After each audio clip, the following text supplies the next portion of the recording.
साथियों, आज मैं आपको जापान से जुड़ी एक असाधारण कहानी सुनाने जा रहा हूं। और साथियों, जापान एक ऐसा देश है जो भूकंप की कगार पर हर क्षण खड़ा होता है। उसके बावजूद तरक्की के शिखर पर भी हर क्षण खड़ा होता है। जिसने कुछ नहीं होते हुए भी सब कुछ खड़ा किया, वो देश है जापान। तो साथियों, जापानियों को मछली, फिश खाने का बहुत शौक था और वो नौकाओं में निकलते, डेली खूब सारी मछलियां पकड़ते, वापस लाते और पूरे जापान में मछलियां खाई जाती। धीरे धीरे समुद्र के किनारे पर मछलियां कम होने लगी। जापानी और आगे तक जाने लगे पानी में, फिर मछलियां पकड़ पकड़ के लाने लगे। फिर वहां तक भी मछलियां कम हो गई, वो और आगे जाने लगे। उन्होंने नौकाओं की साइज बड़ी कर ली और बड़ी कर ली और बड़ी कर ली। अब वो लंबी दूरी तक जाने लगे, लेकिन धीरे धीरे वहाँ भी मछलियाँ ख़त्म होने लगी और बहुत दूर से जो मछली पकड़ पकड़ के लाते थे, आते आते तक उनका स्वाद खराब हो जाता था और उनके जो ग्राहक थे वो उन मछलियों को लाइक नहीं करते थे। तो जापानियों ने बड़ा R&D किया, बड़ा दिमाग लगा के मशक्कत करके एक आइडिया निकाला और उन्होंने अपनी नौकाओं में बड़े बड़े फ्रीज़र लगवा दिए। अब वो मछली पकड़ते और उनको फ्रीजर्स में भर देते और फ्रीजर में मछली लेकर आ जाते। कुछ दिन तक तो ठीक चला, लेकिन बिजनेस वापस डाउन हो गया, क्योंकि कस्टमर्स को फ्रिज में रखी गई इतने इतने घंटों तक की मछलियां टेस्ट में अच्छी नहीं लगती थी। जापानी फिर परेशान, फिर उन्होंने रिसर्च की, फिर R&D, मशक्कत, सब कुछ किया। अब की बार उनको आइडिया आया, क्यों ना मछली घर बना दें और उसमें समुद्र जैसा ही पानी रखें और मछलियाँ उसी में रखें, तो मछलियाँ बिल्कुल ताज़ी हालत में आएगी। और उन्होंने बड़ी बड़ी नौकाओं में बड़े बड़े मछली घर लगवा दिए और उसी समुद्री पानी में मछलियों को रखने लगे। लेकिन साथियों, इससे थोड़ा सा तो सुधार हुआ, लेकिन फिर भी बहुत सारी मछलियाँ निढाल, मुर्दा और बेजान पड़ी रहती थी। एक समय ऐसा आया, जापानी मछली उद्योग पर संकट के बादल छा गए, लेकिन उन्होंने हिम्मत नहीं हारी। जैसे पहले 2 बार चुनौतियों का मुकाबला किया, वैसे ही इस बार उन्होंने फिर से इस चुनौती का एक हल निकाला।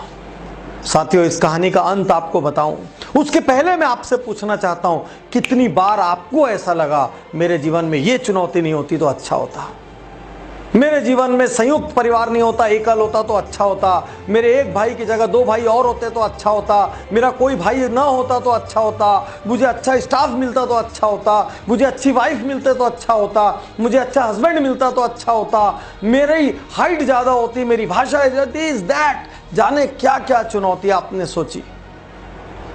लेकिन एक बार इस कहानी का अंतिम हिस्सा सुन लीजिए। जितने भी लोग चुनौतियों से भागते हैं, एक बार इस कहानी का अंतिम हिस्सा चुन लीजिए। जब मछली घर लगवाने के बाद भी मछलियां बेजान और मुर्दा आने लगी, तो एक दिन उन लोगों ने रिसर्च करके दिमाग लगाया और दिमाग लगाने से उनको ये पता चला कि समुद्र में मछलियां लगातार अपनी जान बचाने के लिए इधर उधर से भागती रहती है। बड़ी मछली छोटी मछली को खाती है, छोटी मछली जान बचाती है और इस आपाधापी में, इस भागम भाग में उनके शरीर के अंदर ताजगी, फ्रेशनेस, हार्मोनल बैलेंस बना रहता है। और उस दिन जापानी उद्योग ने क्रांतिकारी निर्णय लिया। उन्होंने मछली घर तो रखे, लेकिन अब उस मछली घरों में बड़ी मछलियां और शार्क डालना शुरू कर दिया। और इन शार्क और बड़ी मछलियों से बचने के लिए छोटी मछलियां इधर से उधर, इधर से उधर, इधर से उधर भागती और वो किनारे तक अब ताजी हालत में आने लगी। और उसके बाद ये संकट समाप्त हो गया। साथियों, चुनौतियां जीवन में आएंगी। बिना चुनौती के जीवन की कल्पना यदि करोगे तो उन बेजान मछलियों जैसे निढाल हो जाओगे। बिना चुनौती के जीवन की कल्पना करोगे तो जीवन में कोई रस नहीं बचेगा।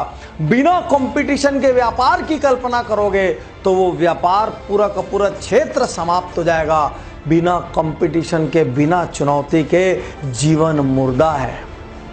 याद रखिए, प्रतिस्पर्धा हमको बेहतर बनाती है, चुनौतियां हमको जिंदा रखती है।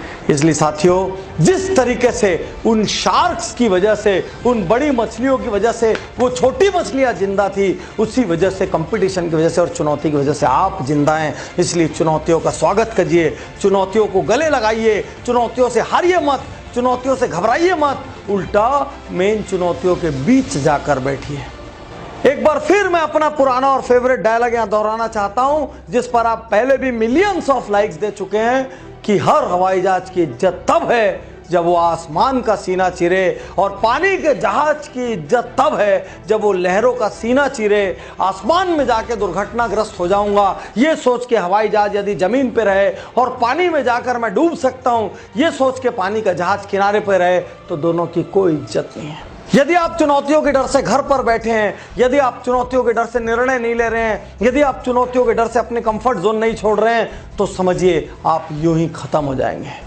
चुनौतियां हैं तो जीवन है, चुनौतियों का स्वागत करिए। और एक कहावत याद रखना, जिसकी जितनी ज्यादा परीक्षा ली जाती है उसको उतना ज्यादा वरदान मिलता है। ऊपर वाला उसी की परीक्षा लेता है जिसको वो कुछ देना चाहता है। शुक्रिया, धन्यवाद, थैंक यू।